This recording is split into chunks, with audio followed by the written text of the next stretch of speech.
All right. Well, here we are again. It is another Friday, May 16th, and we are joined again by the Pay Practitioners panel to talk about shift differentials and why do we pay people differently for doing the same job just because they do it somewhere differently or they do it at a different time.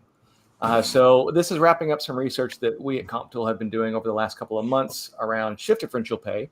But we also want to expand the conversation a little bit into other kinds of differentials, such as geographic pay differentials. So today we will do a round of introductions so everyone knows who everybody is. But we are all compensation consultants and compensation experts who have been in the field for a number of years. I am Justin Hampton. I am your moderator today. I am the founder of CompTool and the founder of Point Factors, and have been in compensation for about 15 years, and am happy to be joined by Melissa and everybody else. But Melissa, introduce yourself, please. Yeah, hi, I'm Melissa Bixby. I'm based in Austin, Texas, and I am founder and principal consultant for Red Shoe Consulting. We focus primarily on compensation consulting for small to medium size, startups, small to medium sized businesses, and pretty much anything that touches compensation, like performance management, succession planning, goal management, and such. And I've been I was in-house for a very long time until 2008 doing this type of work, and then switched over to consulting then and have been here ever since. Great. Thanks, Catherine? Hi. Catherine? Hi, everyone. We're glad we can have you join us today. I'm Catherine Dobie with Sound Compensation. We work with small and medium-sized companies, closely held, family offices, nonprofits, all industries. We're pretty agnostic when it comes to industry, broad-based and exec comp. So very glad to have you all here today. Great. Thanks, Catherine. Denise, how about yourself? Hi, I'm Denise Liebetrau. I'm the founder and principal consultant at Prosper Consulting. We're based in Denver, Colorado. And I like to say we are passionate about making sure everyone working is getting paid what they're worth. And we do that two ways. One, we work with employers of all sizes and all industries and to benchmark and design programs related to base pay and incentives. And then we also do pay negotiation coaching. So if you're someone who needs some support in asking for more money, we offer those services as well. Great. Thank you. Working both sides. Yeah. James, how about yourself? James King. I'm at Mercer, do broad-based work, but also have a special concentration in sales compensation as well. Great. Thanks. No. Hi, everybody. Welcome. Octavio Cardenas, based out of San Francisco Bay Area. Been in rewards for 20 years. Working at Alpine Rewards, small boutique that focuses on technology and life science sectors. And we do all things exec comp, equity, and broad-based compensation. So thanks. And Lindsay, round us out. Yes. Hey, I'm Lindsay Skelton. I actually lead the client success team here at CompTool. So working with all of our comp clients, making sure they have a great experience. I did compensation in the healthcare industry for about 15 or so years before joining the company a while back. Well, great. Well, let's jump into it then. So, I think one of the first questions I want to just throw out to the group is, why do we offer geographic differentials or shift differentials? Why would we pay someone differently for doing the same work just because they're doing it somewhere different or doing it at a different time than everybody else? So I'd love to, if anyone wants to jump on that, I will open it up. But why would we do this? I can start. We do it so that we can attract and retain people, right? Like so there are times when we have situations where you have to offer, say, shift differentials because people are working into the evening or throughout the night, and you can't get people in the door and keep them if you don't offer something a little extra. So that's one reason. And then geographic differentials, employers have to make sure that they're paying what they need to, but not too much, not too little, kind of the Goldilocks formula. And so geographic differentials are a way to differentiate pay, and you can defend it by work location. Yeah, and I would only add, right, it's also right to try to be fair because the cost of living is different than the cost of labor. And so when we're kind of looking at what we're going to pay for somebody, we want to kind of take that into account of what it is to cost of living. Somebody, that's living in New York, outside of Chicago, should they be paid the same, or should we look at something different, because the cost of labor and the cost of living is quite different? Yeah. Well, and I want to kind of, since you brought that up too, I think one of the really interesting things that we've seen over the past several years, though I think it is coming down a little bit, was with the remote workforce. If people choose to go move into a more higher cost of labor location, where the cost of living is higher, how do we manage that as business owners, as managers, as fiduciaries of the company's finances? If somebody says, my headquarters is in Kansas, and I've got an employee that they've always wanted to live in New York or San Francisco, and that's just their dream, and that's where they're going to go, do we pay them more? What would you recommend there? How do we keep the talent without breaking the budget? So I'll jump on that grenade that you just threw. Because let's be honest, that's what that was. So usually when I talk to clients about this, what it comes down to is whose choice is it? If you're asking them to move, to another location, to a more expensive location.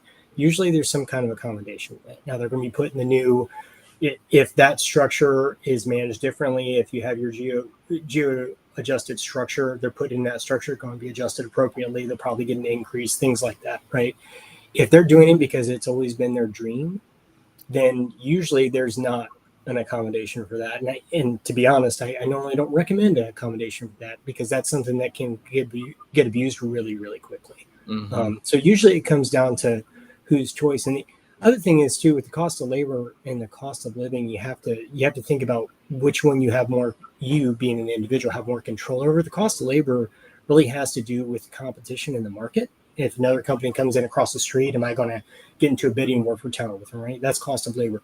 Cost of living is like how much, to oversimplify it, how much is the cost of milk? Well, you can choose to buy less milk, right? Like that is a choice you have as an individual. You can change your lifestyle to accommodate the income that you have. So there are slight differences in how much. It's a huge question.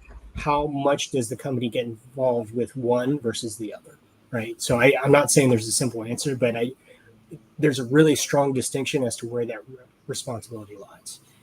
Yeah, and just tagging on to James's comment, I would not make these, especially that particular situation, Justin, I would not make that decision in a vacuum, because it not only has implications, a number of implications on the people side, but from the company as a whole, right? I mean, having definitive thoughts strategically around remote employees, if you have them, where might you have them, where you're not going to have them. You may not be set up to have remote employees in a foreign country, or, even in, states like New York or California, or, I know some companies definitely try to steer clear of the ones that are, our East and West Coast brethren sometimes. So anyway, it's just a much larger, sticky situation for the company at large, with these type of remote issues and how you pay them and when you pay them and what have you. Yeah, but let me throw this out there too, because as a small business, I think we're impacted by this quite a bit more than maybe large companies. But if we drill down to like a product team or a specific engineer they are critical to the business, they are very important, but they do want to go live in New York, and to let them not go, you have to say, you've got to stay in Kansas, and there's nothing wrong with Kansas, but if you want to live in New York, it's a very different cost of labor, and you're realistically not going to be able to afford the apartment in New York that you can afford in Kansas. Now, I think realistically what's going to happen is the cost of labor is going to drive that employee to go find someone that is going to pay them more commensurate with the location they're in. So from a business's perspective, how do we make that judgment of when enough is enough, or when is there an ROI on increasing that employee's pay while trying to stay fair to other employees, and not going to go down that slippery slope of having everybody relocate because they see it as an opportunity to make more money? I'm curious, Denise, I can see you. Yeah, actually, I'm sitting in Kansas right now. I grew up there, and I'm visiting family this week, so I'm laughing a little bit. Sitting in Manhattan, Kansas, actually. I have actually had this situation. I have compensation professionals from all over the United States on my team, and I have someone in South America who's on my team. And I have had people reach out to me who live in some very costly areas, and they have a certain rate that they expect to be paid, and it's just outside of my budget as a business owner. And so thankfully I have a remote only company, and so I can choose talent from anywhere. But I think you just have to know your bottom line, and you have to know what you're willing to spend in terms of expense and what your profit margin is and what's affordable and what's not. And I think it's perfectly okay as a business owner to say, no, you're too expensive. Now, as a compensation professional and as a person, I am empathetic, and I get that could be very disappointing for somebody who wants to work for a particular company because they like what they stand for, the impact that they're having. But sometimes you just have to draw a line as a business owner and just say, that's too much. I can't afford it.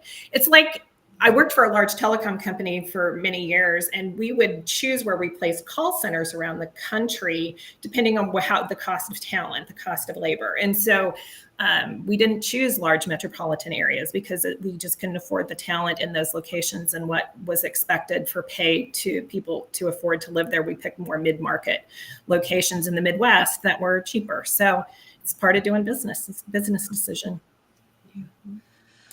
And I would say, right, from what we've seen on the tech side is you're absolutely right. If it's kind of a critical role, it's a product engineer, we really need that individual, right? Single point of failure. If they choose that they're going to move to New York from Kansas, what we look at is more kind of what is our philosophy? What are the different kind of pay ranges we have? And we make sure that whatever comp ratio they had in Kansas, that's what we're going to do in New York to kind of make sure that we can accommodate. Going back to James's point, right? We have that discussion whether this is our decision. If it is, we're going to do everything we can to make sure that person's whole. If it's their decision, we're going to at least be fair, get them to that same comp ratio, and just understand that, hey, you're in a different market. There's different kind of talent there. This is not necessarily where we want it to be, but we want to be fair and put your comp ratio, your pay in our ranges in a similar place, so that way you can afford to live there. Yeah, I've seen this really shift in the last decade or so. It used to be that some organizations were really granular, like they would pay all the way down like to the zip code, whereas now it's much more bucketed into maybe 3 different categories: national, above national, below national kind of a thing, or national, Bay Area and Boston.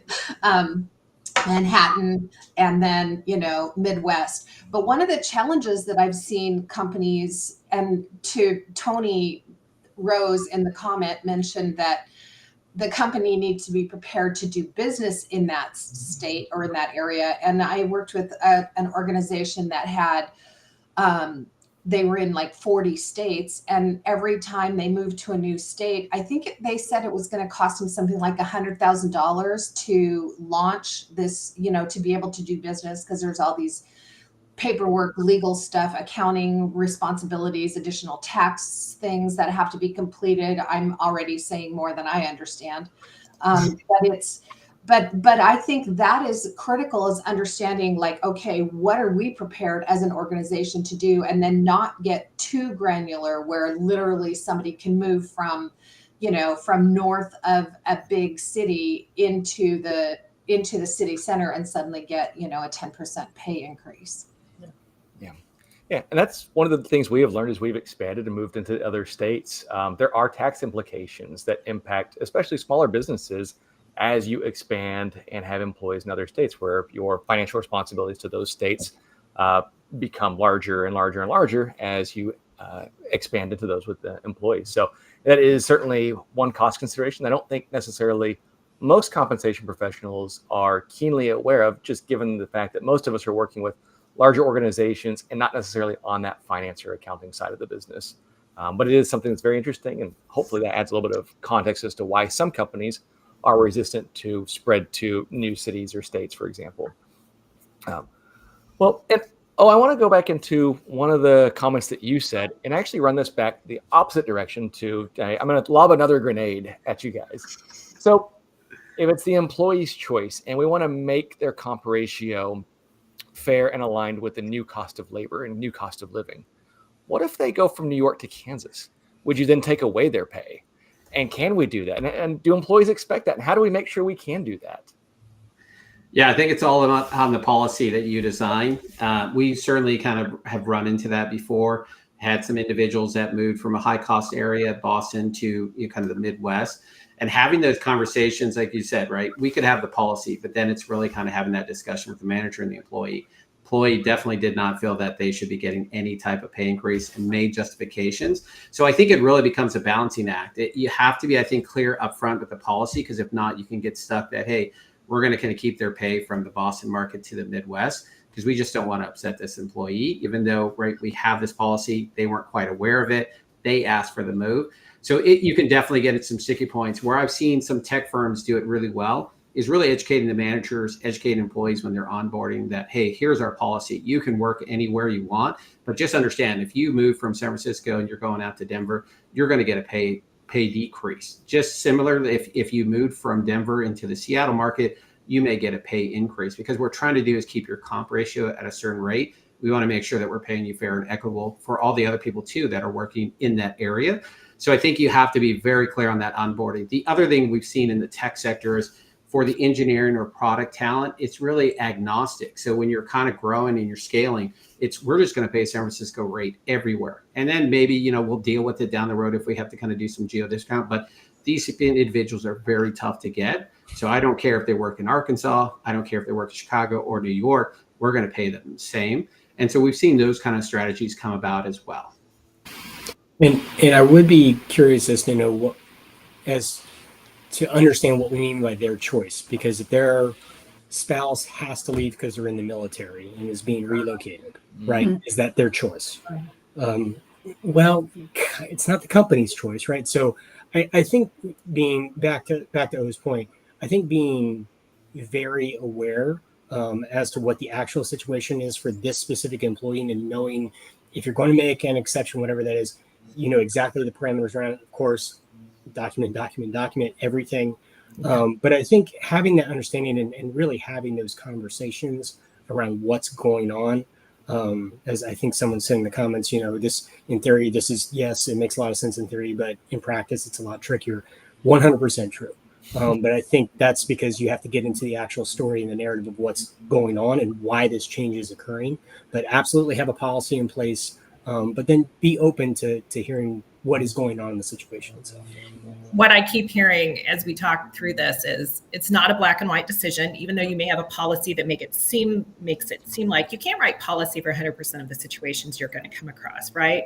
And there's no one right answer for any one employer. You have to consider the full context. And even once you do that and write a policy, there might be exceptions. The trick is being consistent for similarly situated people. I'm quoting attorneys, right, that we've all been around. You don't want to give more to somebody or give less to somebody and then have somebody similarly situated and do something different. So again, documentation, be consistent. And I liked a comment I heard from somebody recently. If you're going to choose to do something, can you walk back through that door again? So you don't want to put yourself in a situation where you can't go back to what you had before. So just be careful that you're not giving so much that you can't take away at some point if you need to change things because your context or business needs change. Yeah. Another idea that I have used, not necessarily with GeoDiffs, but definitely with others, is when the information or when you provide a differential, if you can have it be an add-on to the base as opposed to being part of the base, like, okay, you get 120,000. No, actually you get 110 plus this 10% or this 10 grand extra.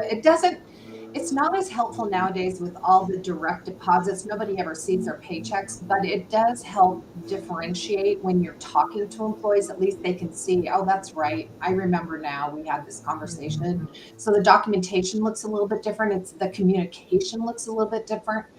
So it's a little bit easier to walk it back. Yeah. Yeah, and I think that too can be very easily written into like a total reward statement, for example. And I think people understanding why they're paid what they're paid is a very critical part of the work that we do. And I think I love the idea of adding on a line item to the pay that represents, here's your geographic differential.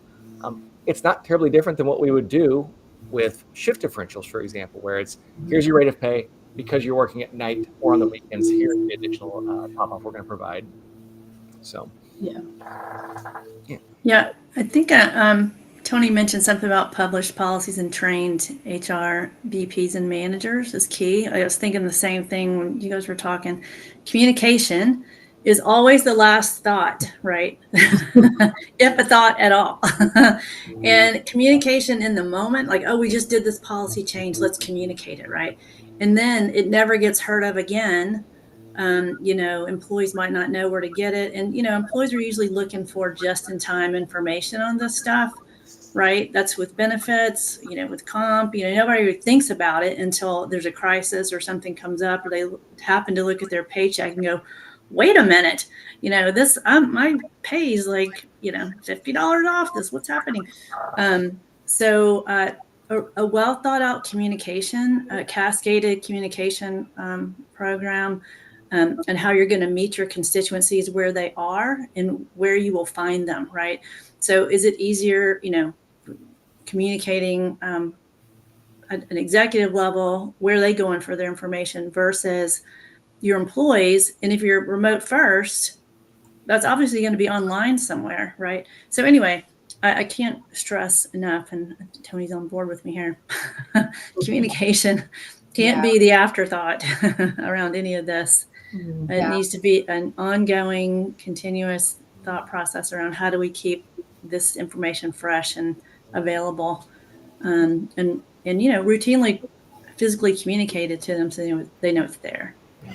I'm curious, what trends have you guys seen as it relates to geographic pay differentials? I know it was a hot topic when COVID hit in 2020, and we had, everybody had to suddenly shift to working remotely. And so there was lots of dialogue around it.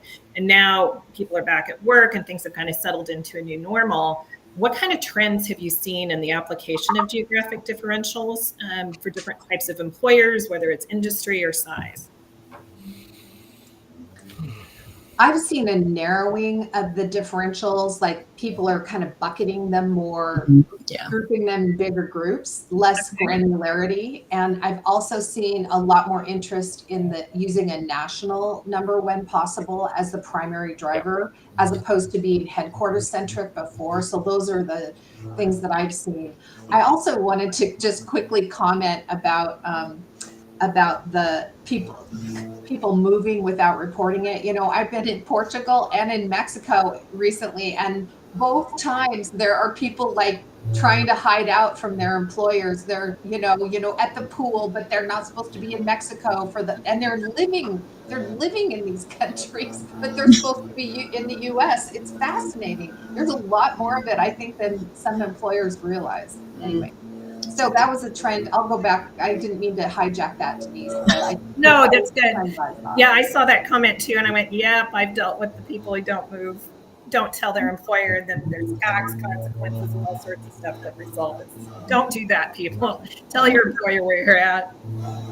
I think what I saw essentially in the tech sector was pre-COVID, we had two regionals difference, right? So it was really kind of high costs of city locations. And that was just really New York, San Francisco. And then everything was out 10% discount for the US. I think when and that was for most companies, larger companies, kind of you think about the Microsofts, they had, maybe 3 to 5 ranges based on kind of what they would want to publish out there. And I think after COVID, right, we saw really kind of essentially like, let's go work anywhere. Let's just essentially set San Francisco Bay pay rates or U.S. national. I think as Catherine was saying, a lot of companies have moved to the U.S. national, and then they're just applying some geos based on kind of where the employees are going. We're also seeing essentially companies trying to get employees back into the office. So having different policies, even though you both live in Brooklyn, one's going in, so they're getting paid maybe 5% more as opposed to the other individual that just wants to work from home. So there's certain kind of policies that are happening to try to get employees to go back into the office.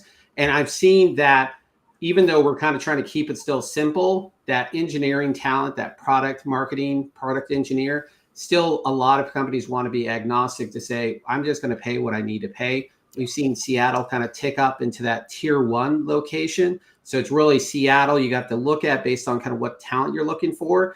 And then essentially San Francisco, New York's always kind of setting kind of the pace. But other ones as well, like Atlanta has kind of moved up as well. And if you think about Austin, so there's a lot of movement in the GeoPays. And then before COVID, we saw a little bit difference in kind of equity. So what are we doing for the major cities that, we want to provide equity? For other ones, maybe we're going to give a little bit of discount. We've seen them go back to a little bit more that national. We're just going to give everybody the same amount of equity depending on the country that you're in. I haven't experienced different geographic differences in equity grants. I've not experienced that in my employers that I work with. It's interesting. Yeah, I have not either. And this idea, I did read an article on this idea of the mass desire to pull everybody back into the office, and the employees was like, no, I don't want to go. Around paying some premium amount to people who actually come back into we'll give you 20% more, 5% more, whatever. I have not seen that in operation. I don't know if that's more of a fringe idea, but are the companies that are doing that, are they baking this into their pay, or is it more like a differential? Like, we'll pay you, we can take away. Like, I can't imagine. Again, I mean, that's just a lot of, I don't know, man. I mean, it just seems like a trend that's going to stick around. I wouldn't want to bake that into somebody's pay. Can you walk back through the door, right? If you're going to do something. Right? I mean, it's entitled. It's gone. Once it's out there, it's gone. I think it's where leadership, right, really wants people back in the office, but they don't want to necessarily say we want to return to the office. So what they're trying to do is add some other incentives to get those people to want to go back in voluntarily, as opposed to saying, I'm mandating you that you need to come back into the office. We've definitely seen that, a shift in tech, which is they want their talent back in the in the office. So they're doing kind of badge patrol, looking to see like who's scoping in. Are you actually coming in on the days you need to come in? So I think, they're getting to a point where it's like, we're going to kind of mandatory kind of make this happen. But right now we're going to try to give you some incentives to get back in. Yeah. And is it an add-on, the thing take away, or is it literally here's 5% more in pay? If you I would imagine that it's an add-on that it's kind of that line item that you're getting, because in case, you do decide I'm not going to be going back to the office, then they can take it away as well. Yeah, interesting. Well, it's interesting too. So as we're kind of talking through how do we add things, how are we kind of deciding how we approach those, I want to kind of shift the conversation from the geographic differentials to shift differentials. As I mentioned, we're wrapping up a survey that we had with several hundred companies. And one of the things I found fairly interesting that I'll share with you guys is, where did it go? Are they effective? And what I thought was really fascinating about this was the majority of companies said, yes, they are effective. I think only 1% of the folks that answered said they're not effective at all. But what do we see? 13% said they were not very effective. But what I thought was really interesting was 26% of companies that responded said, we don't know. We're paying people extra money, but we have no idea if these are actually effective or not. So a lot of the reasons that folks had done this, when we kind of asked, why? The same question I posed at the beginning is, why are we having these shift differentials? About half of folks said it's because we just need to align with what's common in our industry, what's common there. That was about half. 20% said it was for retention purposes, and about 30% said it was for encouraging shift volunteering. But one of the things I am curious about is, if we're paying people extra money, don't we want to have some kinds of metrics around how do we know these things are effective? Have you guys seen any tools or any metrics that you are tracking to kind of gauge the effectiveness of the differentials we're applying, whether they be shift or geographic? Is retention, attrition, time to hire? What have you seen anything? I've seen something when I worked in the mining industry and we were struggling to get people to work in certain locations, because sometimes if it's a mining location and you're building the mine site and it's not yet in operations, we'd have to offer certain differentials in certain countries because of, local conflict or whatever. And we could tell before we implemented those types of differentials that we weren't attracting and retaining key talent.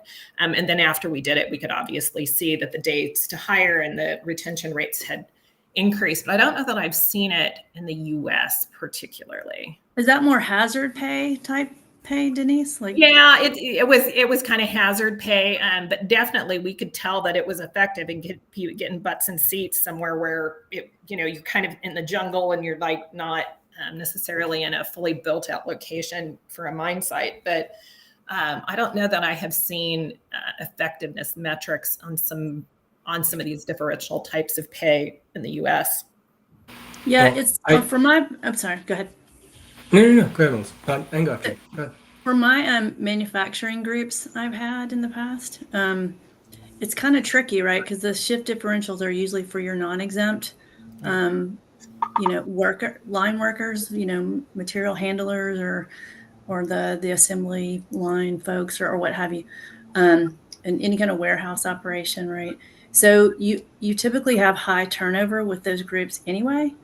And so shift differential is just kind of a given if you have like a 24/7 like clean room operation or something like that, right? So it's hard to kind of pick apart the churn in those groups versus what's due to differential. But like we were highly in tune with what we knew who the competitors were for the talent in the areas where we had these type of operations, and we knew what the differentials, like the pay levels, and then the differentials that the different groups were paying, and then we could gauge based on that micro survey how we were doing in the market. And we knew when different operations like an Amazon would ramp up for seasonal, right? We knew when that was coming, and we knew what kind of pay they were going to implement for that.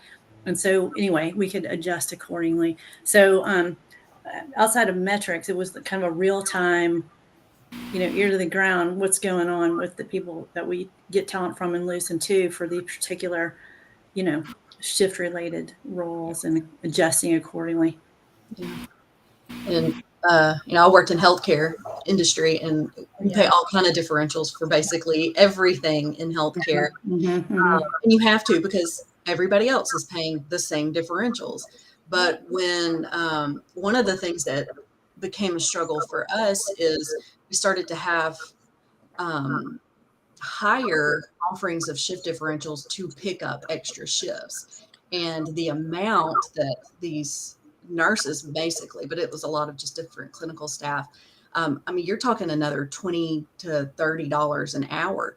Well, they had realized if nobody signs up, that differential is going to continue to climb. So it became like a staffing situation for us because they were playing the game, making the money. Yeah, I'll wait one more day. I know I'm going to pick up this shift, but I'll wait one more day. I'll get another $10 an hour. Wow. So it was almost like we were creating bad behavior from our employees, and we got to the point where we had to we capped it. We're like, if it goes unstaffed, then yes, we will have ratio issues, but we're not going to continue to pay more and more for you to sign up for a shift that you're going to go ahead. So I think one of the things, while yes, you need to make sure it's retaining your employees, you're getting what you need, but that you're not creating a negative fall from that behavior. Yeah, I'm so glad. Demand pricing model. Yeah, I was going to say, Lindsay, that's exactly where I was going. So glad you brought that up. So my wife worked in the ER for 15 years. Yeah. And we could tell how badly they needed someone based upon what the offer was. Yeah. Right. And there was never, now I will say there was never talk of people holding shifts or anything like that to try to drive the price up. That's really interesting because I hadn't heard of that before. Oh yeah. But you could, but I kind of want to say if shift diffs didn't work, why would you continue to offer them in that way? Right? Why would you continue to try to offer something like that if you didn't think it worked? Because eventually they do, at least in the cases I knew, eventually they did wind up getting someone, and they were, some of them were pretty generous offers because again, they had to get those staffing ratios. Right? Yeah. So. I've seen a lot of shift diff, to your points, especially in the healthcare, but I heavily unionized groups, industries tend to have the most shift diffs. And I think those are negotiated rates, right, for folks. But I think if you're not in a union environment and you're just trying to be competitive, I had a client one time who did an absolutely genius job of avoiding shift differentials altogether. They grew to the point where they needed to expand their manufacturing from 1 shift to 2 shifts, but nobody wanted to take the second shift. And so they ended up having a team of people coming up with, and they had people working 3/12s, people working 4/10s, they ended up creating their own system internally. It was a bit difficult to administer, but the employees were over the moon, and the company was able to get employees to do the work for the same hourly rate that they were doing it for previously. It was really a super genius move, one of the best strategies I've seen in collaborative compensation. So in other words, they were flexible in the scheduling each week that people could choose in order to keep the pay rates the same and accommodate employee needs. They actually had, it wasn't weekly. It was, you had to be they agreed to do it for a certain period of time. Sure. But essentially, they figured out how to use the 4/10s and the 3/12s and the 8s, the standard 8s, because everybody had different personal circumstances that got in the way of them being where they needed to be. That's clever. Yeah, healthcare does that a lot, Catherine, too. Yeah, with your 3/12s, 7 on, 7 off, those sorts of things to help somewhat alleviate the need for shift differentials, but kind of tough when it's a 24/7 operation. And I think we're talking through, nursing staff, and we've been talking about like, warehouse workers or a lot of line staff, typically hourly staff. One of the things that we pulled in our survey was, where do you draw that line? And what we saw was that about 50% of companies draw the line at any level of management staff. But beyond that, the other 50% actually do provide some level of management shift differentials.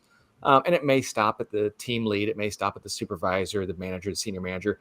Very few companies, I think it was like 4%, actually offered shift differentials for all levels of management. But does the panel think that makes sense? We're asking managers to work off hours. We're asking managers to work holidays, things along those lines. Why would the expectation be different for management staff versus your hourly staff? Any takers on that one? They pass an exemption test. You work what you got to work, right? I mean, like, ultimately, that's kind of where we're at in the U.S. Obviously, there are different parts of the world have different, policies, but that's ultimately what I would argue is why we don't offer it to people who are exempt. Okay. They also, perhaps share in a different kind of bonus pool that they're going to be rewarded, what they're kind of being judged on, and what they're really kind of their performance is. This other thing, you're right, the management of the staff as opposed to kind of the time that they're there. And so they have probably most likely different incentives that if they are offered or provided. Yeah. And I think part as of a manager. Oh, yeah, sorry. go ahead. I was just going to say, I think a lot of it too depends on, is that leader strictly working an off shift? Like, are they a third shift leader? If so, it does make sense maybe to give them at least a bit of a shift differential or bake some of that into the offer. But if they're just having to come in on different shifts to deal with employee relations issues or, cover a shift that line staff couldn't handle, then in those situations, you wouldn't typically offer a shift differential. Sure. What about, I mentioned mining industry and a hazard pay. Can you guys give me some examples of hazard pay situations where you've offered that for different types of companies, industries, or professions? I've seen it.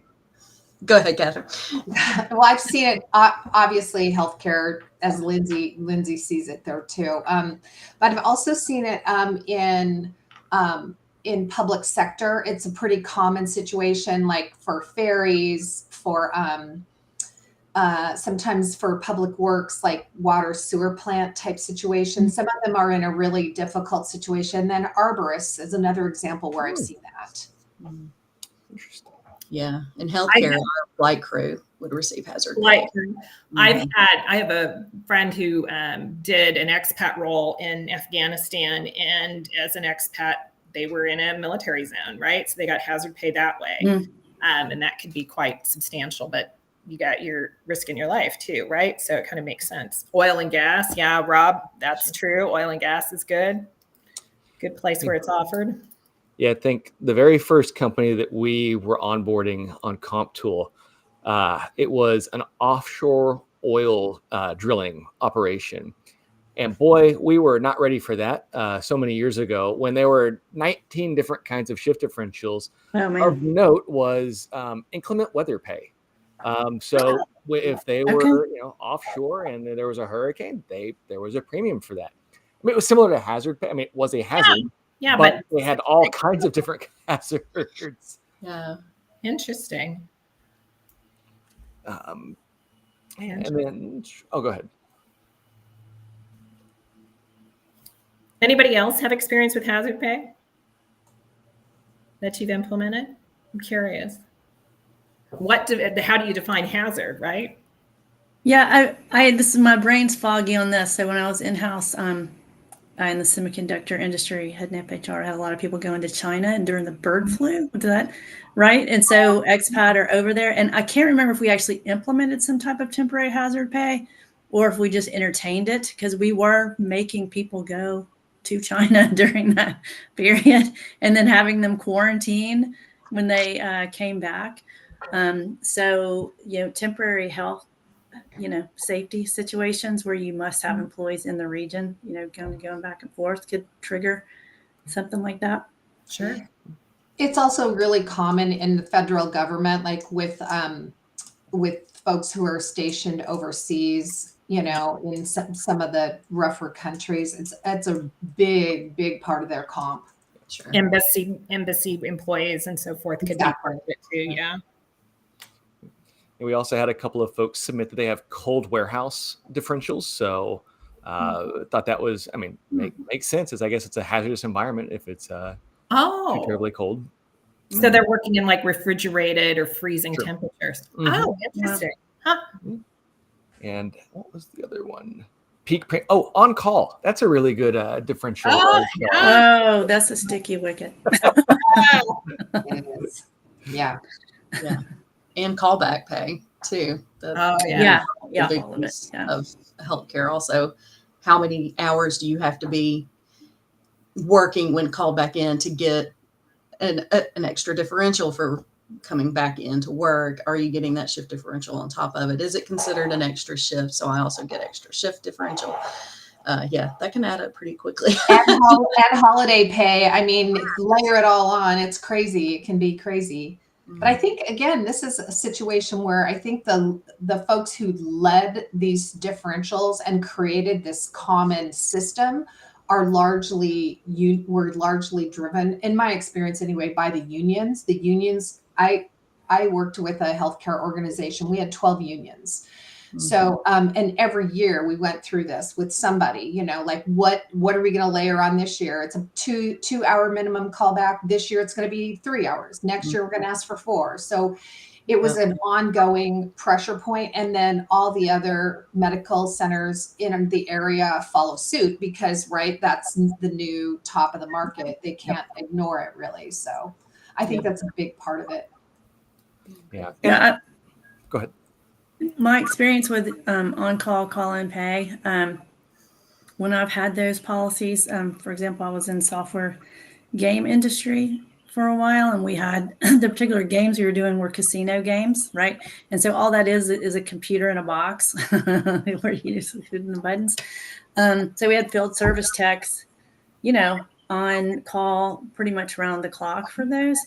And, they had to be on call if they were part of that group. So there was a sitting around and restrictions around that. So basically what I'm saying is the policies that I've written on those are pretty black. And they're like, here's who can get it. Here's when it happens. Here are the parameters. Here's what you can do while you're on it. It's very specific policies. Mm-hmm. So if you're entering into that territory, that's probably going to be one of the most detailed policies you'll probably have to write around that particular pay practice. Yeah. And it's when I've had to write these, it's incredibly important not to just write it within the HR community, talk to the business leaders. Oh no, you got to collaborate. Yeah. Actually doing the work, because there are circumstances you won't know. And even sometimes the leaders don't know of these work groups that the employees know, so that you can really truly think through all the different scenarios as much as possible. So it pretty much, well, in my experience, the ones I've written have pertained to a particular group within the company, right? So you have to work. You don't have to, I guess, but you to your point, you can be most successful if you are collaborating closely with them on the T's and C's. Yeah. Well, and I think too that really comes down to where do we get our information from? So we did ask. Let me see if I can get this right. We did. Nope, that is not right. That's not what I wanted to do. I wanted to actually share an image from. Here we go. So we asked everybody in the survey, where are you actually getting your information from? And so we did this word cloud, if I can get that right. And what we actually found was the biggest source that people were finding their shift differentials from was just their gut feeling. There was a number of folks that said, traditional salary surveys, we just align to market. But really, management discretion was the largest, followed by Mercer, Squirrel, WTW, Radford, and then other collective bargaining agreements. So they would go and kind of look to see what their competitors were doing and try to align to that. Yeah. But it sounds like there are a number of different ways that we can pull that. So I'm curious. I know that some of the folks on here have resources that their companies make available. Mercer's on here, for example. But if we go back to the best sources for how do you determine those ranges when comp should be a lot of science and art, where's the science? Where do we actually find that from other than our guts? Your employees. You trust that. Yeah, I mean, a lot of times that's where we would get it, because especially if you think about your healthcare employees, in a lot of situations, they're working for all of the hospitals or healthcare organizations around you. At least that was my experience, because we had about 5 other major hospitals around where we were. So they pick up these extra shifts. So they're getting the shift differentials from all of these different locations. And they're typically more than happy to say, you're paying me 50 cents less than over here, so I'm going to go pick up their extra shift and not yours. And if you hear it enough, you need to go ahead and start looking at making some adjustments so that you're staying competitive. So I've found that like in healthcare, I had a big nonprofit out in Southern California I was working with. We had a number of health entities underneath their umbrella. And there are a number of surveys geared towards the different types of, Gallagher has a good one. There's a number of other ones that have good ones that particularly, and they all have practices parts of their surveys that discuss, premiums, shift premiums, language premiums. They give a pretty detailed explanation. So what I found is in industries where they have that type of pay, usually in their practices, they will provide that. Now, this isn't scrape data providers, and maybe that's a topic for another episode. But so they're usually, pay to participate surveys where exactly who is giving data into the survey, and they give that particular type of data and it's collected. So so that's been and then of course, as I mentioned earlier, working your HR connections, right? Not trying to price fix or anything, but just getting an idea on the ground where you are. And if you have HR contacts, and usually you know them because you're part of the HR associations there or what have you, you can just do kind of a high level. I've done surveys of participants within an area just on my own, right? And say, give it to me, give them the data, but not, and then I'll give it back to you, whoever participates anonymously in a report. And that way we all have it and nobody knows the wiser, right? And so that's worked really well over the years as well. In speaking to the surveys, not only on the practices, but with the census files being given to Kroner, to Radford, to PAVE, they can dial down to that zip code and really look to see what is kind of that geo pay that they're seeing. And so then kind of couple that with the practices information to get you the information.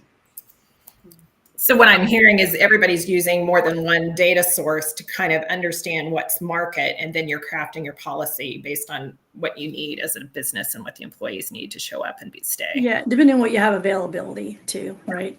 Smaller companies can only do the kind of reaching out to cohorts and or see what's in postings, right? Postings, and seeing what people are offering. Yeah, right. Agreed. What about step outside of the U.S. for a second? What kind of differentials or pay premiums and things like that have you seen outside of the US? I can remember working in one global organization where there were certain countries you had mandated you had to offer vacation pay. So it covered like one vacation week of pay on top of your normal paid time off kind of policy. So there were some unique kind of things in certain countries that were different. Any of those that you guys have run into? I wouldn't even know where to start. I mean, the countries are so different. Very Canada's one thing. India is wild. France has this thing. I mean, I just wouldn't even know where to start on that. I mean, you got to dig deep depending on what countries you are and to understand what's required and expected. Yeah, the allowances are so varied. Go ahead. I was just going to say the allowances are so varied from country to country, and then you have workers' councils, especially in France and Germany, and there are certain countries that don't really care about. There are certain countries that really don't care about bonuses. There are others that do, but it has to be teamwork. Like, it really depends on the country you're talking about to be able to really dig deeply into that.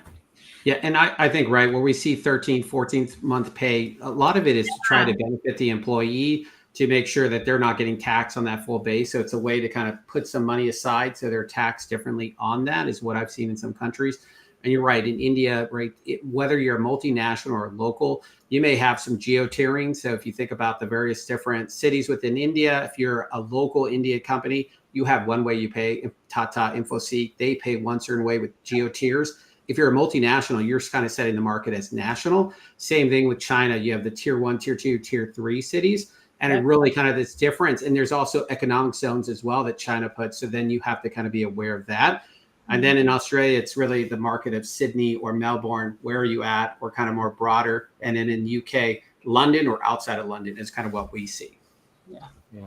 And it's the different countries as a whole. I mean, we could have an entire series on that. I mean, exactly. One that I thought was just fascinating to me.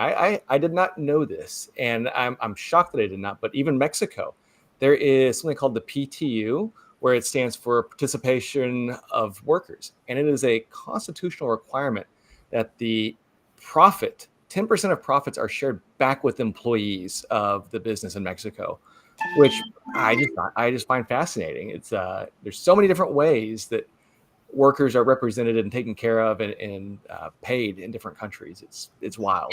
It is fascinating, and it varies so much, and a lot of it's cultural, and it's crazy. Until you work in that global space for compensation, you just have no idea how differently it can be looked at, right? Yeah, it's like the Dunning-Kruger effect. You're like, I know everything, and then I go do Then one. you go, what? I know nothing. It'll make you realize how dumb you are when you start working with other countries and you start hearing what you have to do. And you're like, wow, okay.